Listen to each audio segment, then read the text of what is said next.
Buenos días a todos.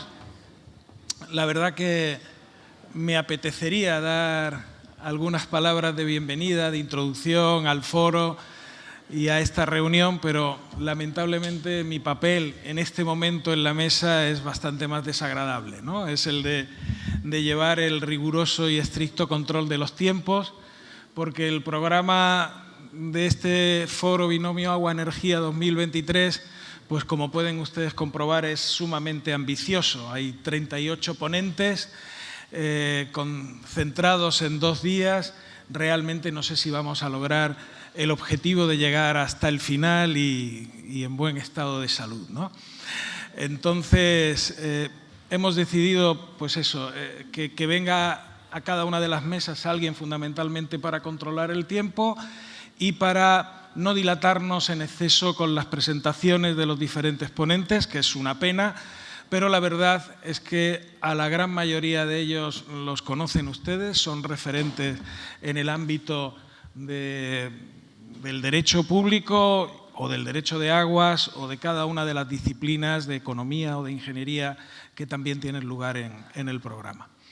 Y bueno, muchas veces los problemas muy concretos como son los del agua, pues se solucionan con posibilidades y con soluciones generales, con marcos amplios, ¿no? No estrechar la mirada al caso concreto, sino abstraernos para entender el contexto en el que se plantean los problemas y las situaciones jurídicas, que es de las que ahora mismo vamos a hablar.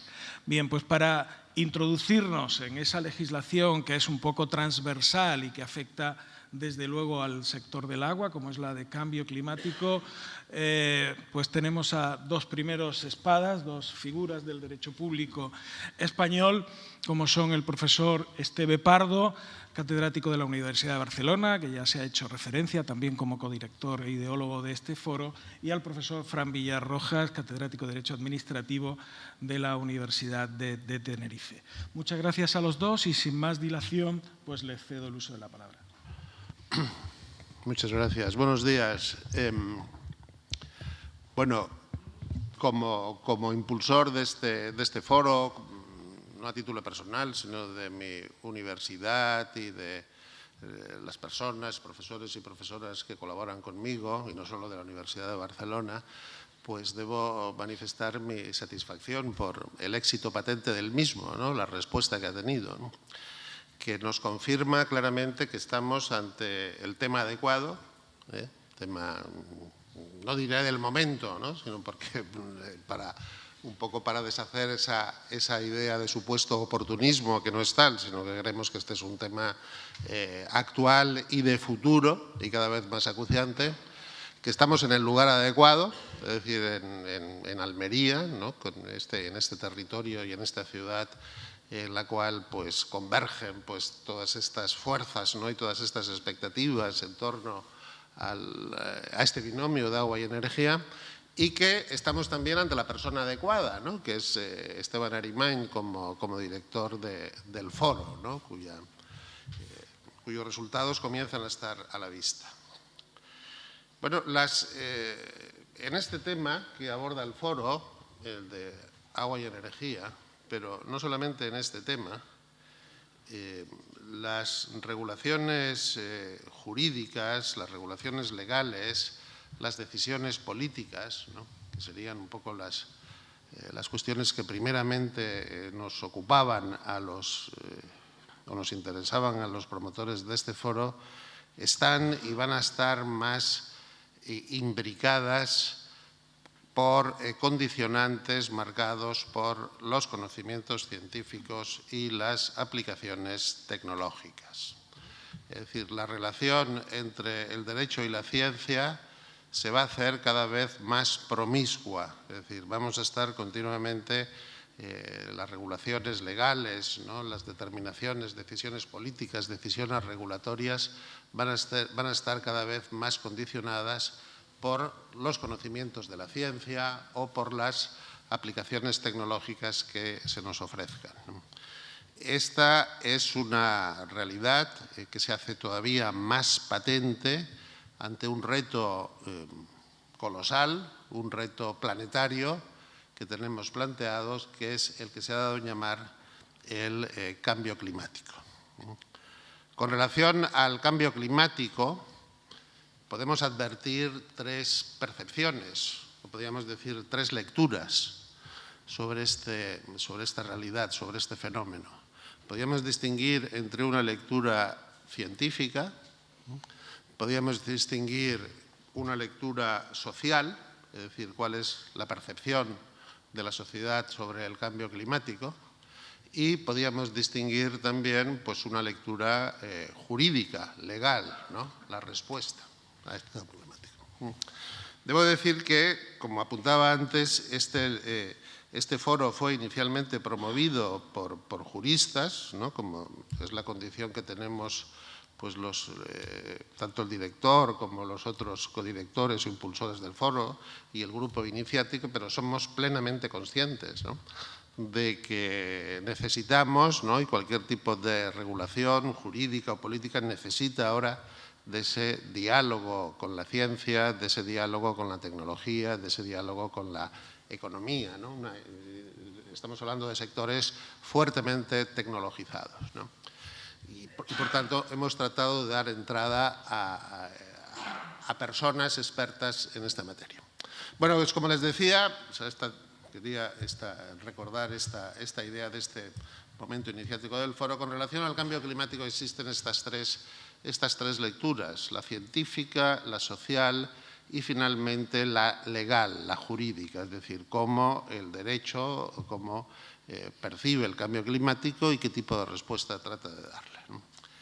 La lectura científica no es ni muchísimo menos unánime, ¿no? Es decir, o la unanimidad científica se circunscribe a un segmento concreto. Es decir, existe hoy en día un consenso extendido e incuestionado en la comunidad científica que destaca que la acción humana ha devenido una de las causas, una causa relevante, en el clima, en los procesos climáticos. Es decir, que una de las causas de las transformaciones climáticas importantes se debe hoy en día a la actividad humana y más concretamente pues, a toda la actividad asociada a los procesos de industrialización, de urbanización registrados en el último siglo, ¿no? Y más concretamente, si se quiere, pues a todas las emisiones, las llamadas emisiones de CO2 de efecto invernadero. Pero más allá de ese consenso, las posiciones en la ciencia comienzan a diferir, ¿no? Es decir, no sabemos, es decir, no existe certidumbre ni existe consenso científico sobre cuál sería el cronograma de ese cambio climático. Es decir, ¿qué nos espera? Es decir, ¿qué se va a producir? Es más, algunas de las previsiones, que ya llevamos un tiempo, llevamos ya al menos 30 años tratando este tema, algunas de las previsiones, algunas más alarmantes, no se han producido, al menos no se han producido en los niveles que desde ciertos sectores se habían vaticinado, como por ejemplo todo el tema de la subida del nivel del mar, etc. Es decir, que ahí existe ya un disenso en la propia comunidad científica sobre las previsiones, el impacto que tendrá el cambio climático en las próximas décadas. Y también existe una cierta discrepancia en torno a una cuestión todavía, si se quiere, más compleja, en torno a la eficacia de las medidas que pueden adoptarse contra el cambio climático. Es decir, ahí sí que existe también diversidad. Es decir, frente a este cambio climático, ¿qué medidas son realmente eficaces? Es decir, o cuáles van a ser las medidas que se van a mostrar eficaces. Bueno. Existe, en segundo nivel, les decía, una lectura social, si se quiere, la lectura que hace la sociedad del cambio climático, sobre el cambio climático y en la cual venimos a encontrar hasta tres posiciones, ¿no? Es decir, podemos una percepción por parte de la sociedad y de grupos, si se quiere, grupos sociales y grupos políticos, pues claramente consciente de la existencia de ese cambio climático y que lo afirman como tal. Existen posiciones negacionistas del cambio climático, que son también perfectamente legítimas, es decir, porque tampoco… Esto del cambio climático muchas veces da una sensación de reeditar situaciones o episodios históricos teológicos, ¿no? Es decir, porque son cuestiones ahí que prácticamente son muchas veces cuestiones de enfrentamientos teológicos entre quienes son fervientes creyentes y quienes son ateos recalcitrantes, ¿no? Que serían ahora los negacionistas, ¿no? Y existe también, acogiéndonos a esta terminología teológica, si se quiere, posiciones agnósticas, generalizadas, es decir, pues sí, existe ese cambio climático, pero desconozco o desconocemos pues, aspectos muy relevantes del mismo, ¿no? de su proyección futura y de las medidas que puedan adoptarse frente a él. Y después tenemos el tercer nivel, que es paradójicamente, si se quiere, el nivel más cierto, que es el nivel legal. Es decir, que tengamos la posición jurídica que podamos tener, la posición que podamos tener con relación al cambio climático, es decir, como personas, como científicos cualificados en la materia, que desde luego yo no lo soy, en esa materia, existe una lectura legal que, queramos o no, es la más cierta. Es decir, hoy en día la mayor... Existe, en la teología también hay teólogos que se plantean que no existe Dios, ¿no? Y son teólogos, pero lo que están todos de acuerdo es que existe discurso teológico, ¿no? Es decir, pues, cambio climático, se pueden adoptar muchas posturas, lo que es cierto es que hay discurso jurídico y discurso legal, ¿no? Y ese es un discurso que está ahí claramente implantado y que tiene su expresión más clara en la ley sobre el cambio climático y transición energética de hace 2 años, de julio del 21. Una ley que debe mucho también al impulso de la Unión Europea. Es decir, estamos en una materia que está claramente pautada por la Unión Europea y que, por lo tanto, la legislación que nosotros adoptamos viene a ser expresión de las líneas que marca la Unión Europea. Y es una legislación, desde luego, muy singular. Es decir, en primer lugar, por su audacia. Es decir, es una ley que, a diferencia de las leyes que conocemos tradicionalmente, pretende un objetivo tan trascendente y tan relevante como es cambiar el clima o influir sobre el cambio de clima. Después la ley rebaja ese objetivo y se apunta en una dirección ya más realista, pero también ambiciosa. Es decir, para influir sobre el clima no se tratan ya de medidas singulares, como ha sido tradicional en la legislación, por ejemplo, en la legislación ambiental, de intervenciones administrativas, sino que hay que ir más allá. Es decir, hay que cambiar el modelo económico, ¿no? Y esa es una tendencia que se hizo muy presente en ese año con 2 leyes, como por ejemplo esta, y la ley de la economía circular. Es decir, leyes que lo que pretenden es cambiar el sistema económico. Esa ambición en los objetivos no se ve ciertamente correspondida con los instrumentos que genera esa ley. Es decir, son leyes muy excesivamente programáticas, etéreas, es decir, que se remiten a difusas planificaciones o incluso un instrumento todavía más difuso que la planificación que está apareciendo recientemente, que son estrategias. Es decir, se remiten a estrategias generales, pero son leyes que aportan poco desde el punto de vista instrumental. Es decir, no ofrecen instrumentos jurídicos que puedan resultar, o sea, que se vea al mismo tiempo que se aprecien con efectividad para obtener los objetivos tan ambiciosos que se plantean.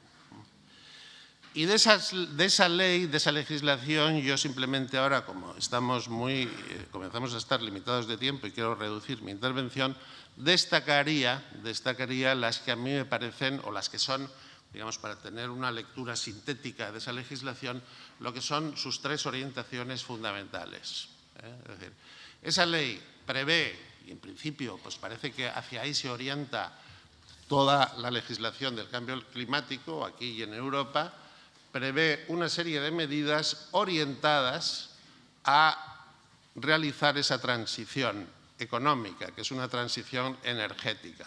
Es decir, medidas orientadas a que produzcan un efecto en la reducción de los gases de efecto invernadero, en la descarbonización, es decir, y esas son unas medidas. Con relación al agua, simplemente les diré que hay alguna que se está tratando y que yo creo que se tratará aquí de manera muy especial, que es la opción por las centrales hidroeléctricas reversibles, es decir, que ya se están desarrollando, que plantean eso ya sí que plantea problemas jurídicos en cuanto a la posición de los concesionarios, en cuanto al tipo de uso del agua que se realiza, etcétera, etcétera.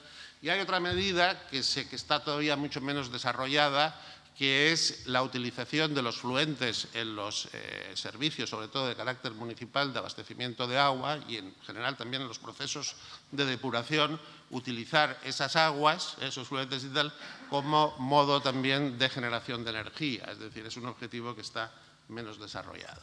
Pero bueno, existe ese primer nivel, esa primera línea orientada a actuar sobre las causas del cambio climático, es decir, introduciendo un modelo energético más, digamos, que evite los excesos de la economía carbonizada.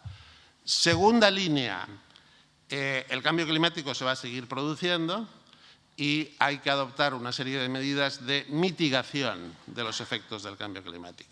Es decir, ya no se incide, es decir, ya son medidas de protección.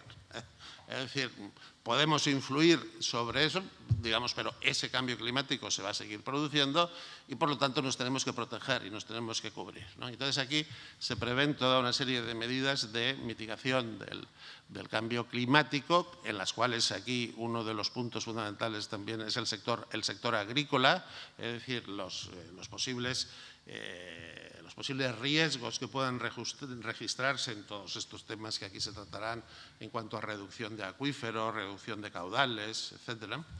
Y después aparece una tercera línea muy interesante, que yo creo que esto es un toque de realismo muy acertado de toda esta legislación, una línea de actuación que es parte del reconocimiento realista de que todo este proceso, no el cambio climático, sino las medidas que adoptemos contra el cambio climático, va a tener unos perdedores y unos ganadores. Es decir, se transita hacia otro sistema económico, se transita hacia otro modelo energético y eso va a originar que haya gente que gane y gente que pierda. Es decir, va a tener ganadores y perdedores.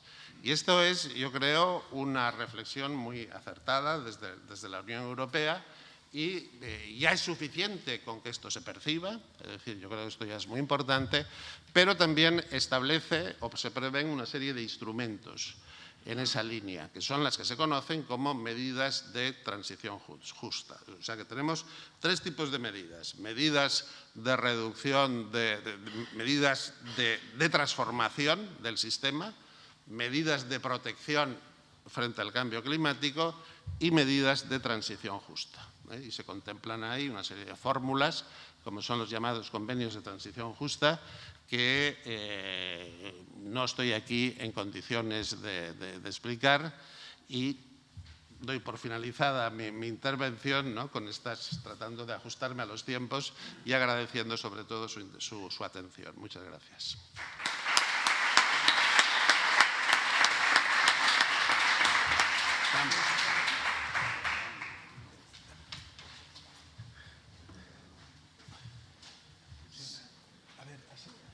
Si pueden, por favor, poner la presentación del profesor Villar. Muy bien. Era lo importante.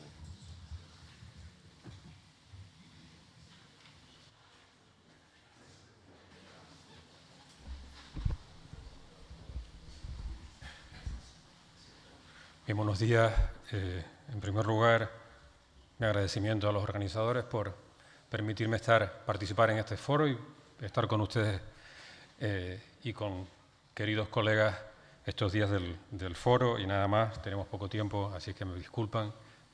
Me remito a lo que se ha dicho y paso a mi intervención. Les voy a contar proyectos novedosos en materia de en territorio insular y básicamente los relativos a la apuesta por el almacenamiento de energías renovables mediante centrales hidroeléctricas reversibles. Y mi exposición se centrará en 4 apartados que ajustaré al tiempo: qué es lo que se está haciendo, cuáles son las singularidades que presenta Canarias, que es lo que les voy a contar respecto del territorio general, respecto del territorio peninsular, cuáles son los conflictos que está planteando o que ha planteado, por tanto, cuáles son las dudas que suscita la implantación de esa tecnología de almacenamiento y la experiencia o un apunte sobre cuál es lo que se puede aprender de la experiencia que hemos tenido hasta ahora. Almacenamiento, por tanto, mediante centrales reversibles. Esto arranca en la Isla del Hierro con la central de Gorona del Viento, que es una central que se puso en funcionamiento en el año 2014. No miren mucho las potencias, porque la Isla del Hierro es la más pequeña de las Islas Canarias, por tanto, lo que hay que mirar es cuál es el proyecto. Y este es un proyecto que combina central hidroeléctrica con aerogeneradores, después lo contaré, y con un control por parte del Cabildo Insular, tradúzcanlo aquí por Diputación, que tiene el 60% del capital, con participación de un operador privado que es Endesa, y una inversión de 82 millones de euros. En estos momentos está en construcción otra central hidroeléctrica reversible en la isla de Gran Canaria, la de Chira-Soria, que ahí tienen descrita, después contaré porque todas se repiten. En este caso el operador que controla es Red Eléctrica, en virtud de algo que contaré a continuación, con una potencia de 200 megavatios y una inversión reconocida de 588 millones de euros.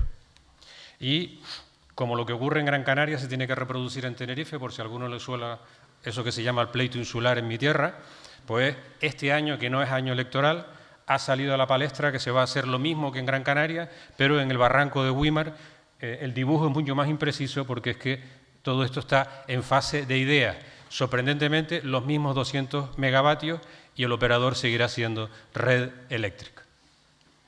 Esta es la estructura de cómo funciona una central hidroeléctrica reversible.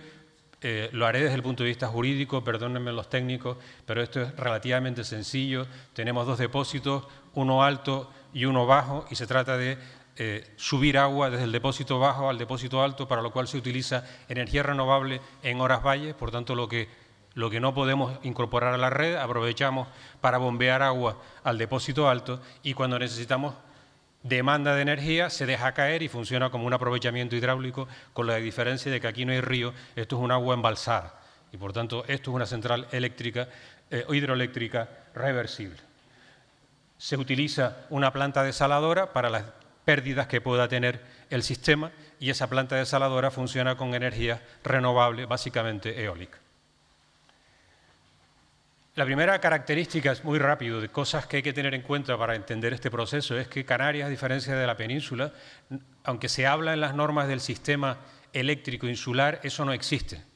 Existen 6 sistemas eléctricos, uno por cada isla, excepto Lanzarote y Fuerteventura, que tienen una línea de interconexión, como tienen aquí pintado. No existen interconexiones entre las islas, por eso existen 6 sistemas eléctricos, y por supuesto no existen interconexiones ni con Marruecos ni con la península. Así que esos son sistemas aislados y pequeños. Esa es la realidad. Eso ha llevado a que para integrar las energías renovables se plantee desde las administraciones públicas la utilización de mecanismos de almacenamiento, básicamente los sistemas de bombeo. Habían otros, sí. Estaba la cuestión de las baterías de ion litio, estaba la posibilidad de las centrales de hidrógeno, mucho menos madura, y la apuesta fue por las centrales hidroeléctricas reversibles, la misma que aparece ahora como destino de las nuevas concesiones hidroeléctricas de acuerdo con la Ley de Cambio Climático que acaba de contar el profesor Esteve Pardo. Desde el punto de vista de la normativa, Canarias se sale del marco general. La Directiva Europea sobre el mercado eléctrico regula el almacenamiento, pero regula el almacenamiento como una actividad de mercado que debe estar separada del resto de los operadores del sistema para que haya competencia y para que haya eficiencia en su funcionamiento. Pero admite la posibilidad de una excepción, que es cuando esas instalaciones de almacenamiento sean componentes de red plenamente integrados. En ese caso, quien controla es el titular de la red de transporte. Y eso se traduce en una ley que se aplica a los territorios extrapeninsulares, la 17 del año 2013, que incorpora las instalaciones de almacenamiento como parte de las redes de transporte y, por tanto, en contra de la filosofía general de la directiva.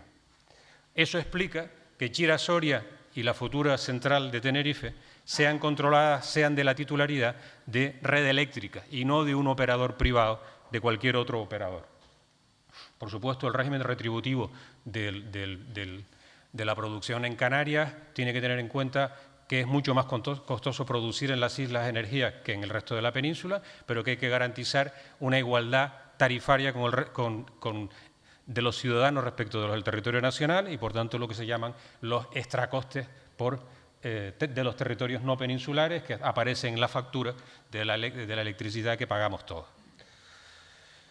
Hemos regulado cambio climático y hemos hecho una ley propia del año 2021 que, permítanme, esto es una opinión absolutamente personal, hemos tenido los puntos suspensivos de decir que nosotros vamos a descarbonizar 10 años antes que el resto de España y que la Unión Europea. Y que para hacer eso, entre otras cosas, nos vamos a apoyar en mecanismos de almacenamiento de energía que den estabilidad a la red y que garanticen que la entrada de energías renovables no altere la estabilidad. Por supuesto, como buena ley, lo acaba de contar el profesor Esteve, el desarrollo es complejísimo, estrategias, planes, de aquí y de allá, no se sabe muy bien lo que es, y ya tenemos incluso los objetivos de un borrador de plan de transición energética que dice que el almacenamiento en Canarias va a pasar de 403 megavatios a 4.339 megavatios en el año 2030. Es decir, en 7 años vamos a multiplicar por 10 la capacidad de almacenamiento, pero nadie dice cómo se va a financiar eso y nadie dice si los tiempos procedimentales y de inversión permitirán alcanzar eso. En realidad lo que ocurre es algo que está pasando con las leyes de cambio climático. Las decisiones se están tomando mucho antes de que aparezcan las normas, los planes y las estrategias, porque el tiempo apremia. Y pasa con las 3 centrales de las que estoy hablando. Cuestiones controvertidas o dudas que suscita esta apuesta en Canarias por este tipo de tecnología de almacenamiento. La primera tiene que ver con la tecnología. Centrales hidroeléctricas reversibles como la Isla del Hierro o posibilidad de utilizar baterías pegadas a las centrales térmicas. Este debate es un debate que se plantea y que sigue abierto, porque Red Eléctrica apostó, por supuesto, porque controla la instalación, por las centrales hidroeléctricas reversibles, que son una tecnología madura, pero que son costosas en términos de inversión y tienen un gran impacto territorial y ambiental. Sin embargo, en un reciente informe de Deloitte con Endesa, dicen que en los territorios no peninsulares el almacenamiento debería ser mediante baterías, y baterías pegadas a las centrales térmicas, por tanto controladas, para que entiendan el conflicto, por los operadores o los generadores, no por el titular de la red de transporte. Así que el conflicto que subyace en cómo se elige la tecnología es también un conflicto económico y empresarial. ¿Y cuáles son las dudas? Pues las dudas son quién y cómo se elige la tecnología. Y quién y cómo elige la tecnología en un mercado libre, donde queda el principio de neutralidad tecnológica que se impone desde el derecho europeo a las administraciones.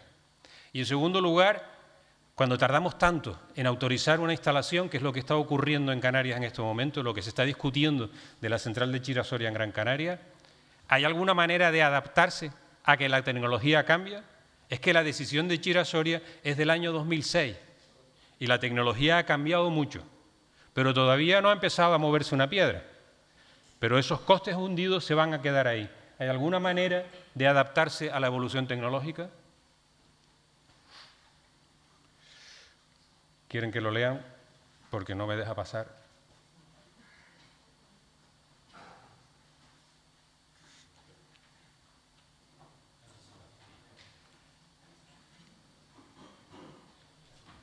No se puede pasar.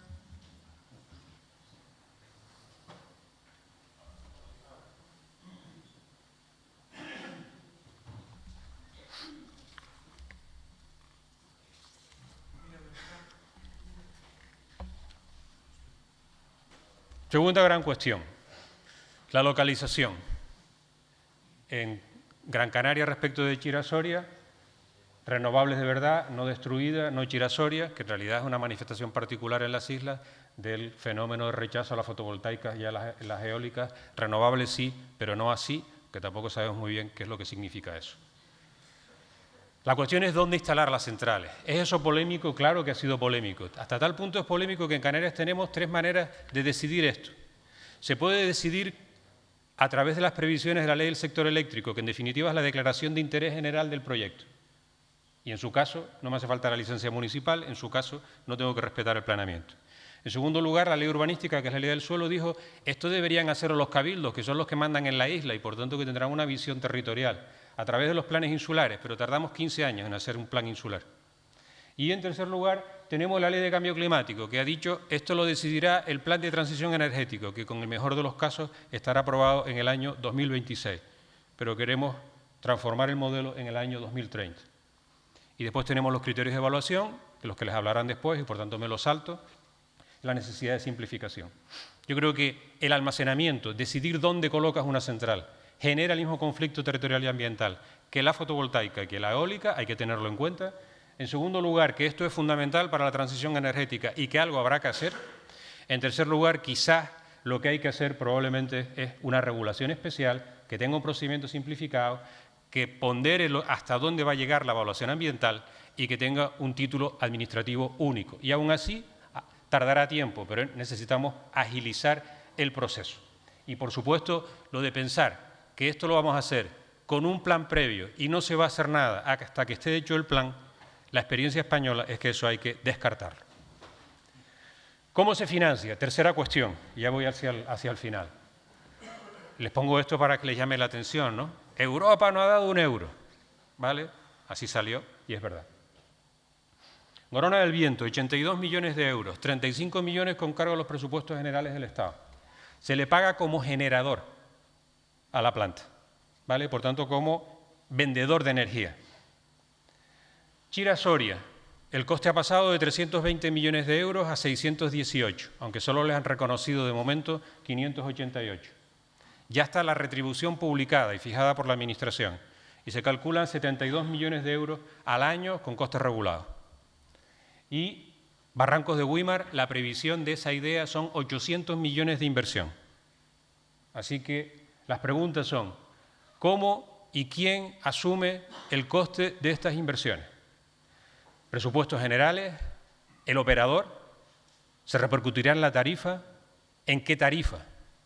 En segundo lugar, ¿se les debe de pagar como generadores, como almacenistas, como gestores de red? ¿Cómo hay que pagarle al almacenista? Eso está por decidir quién es un almacenista y cuál es su función.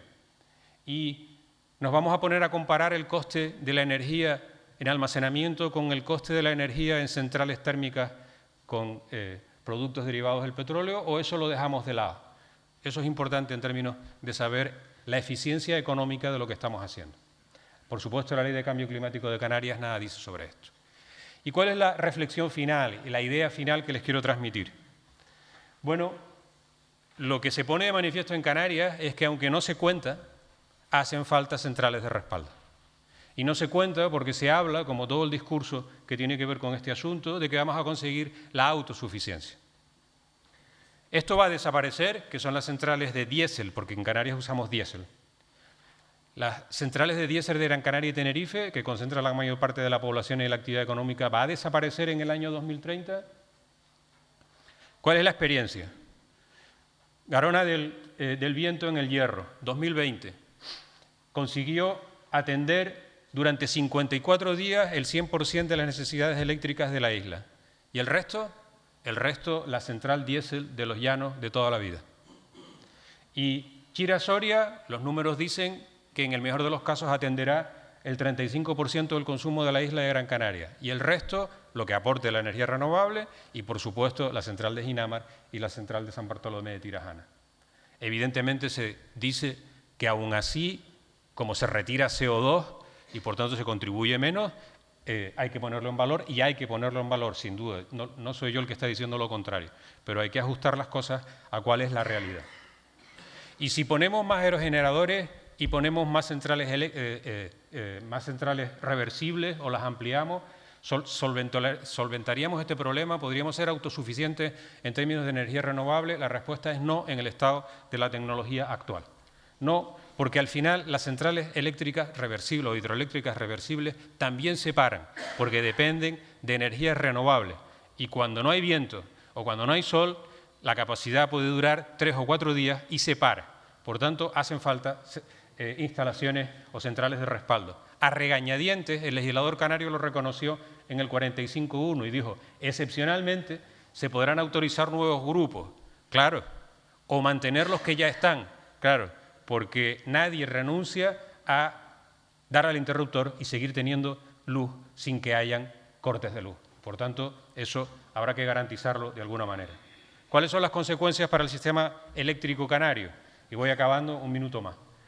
Bueno, pues pese a que se habla de la autosuficiencia del sistema, la realidad es que llegaremos al 2040 o al 2050 con unos porcentajes parecidos a los que tienen ahí, sobre todo en cuanto a energía de respaldo, el 20 o el 30% será de centrales térmicas tradicionales, con el agravante en Canarias de que nosotros hemos renunciado, nuestras administraciones han renunciado expresamente al uso de gas natural y por tanto nosotros seguimos produciendo energía eléctrica con diésel.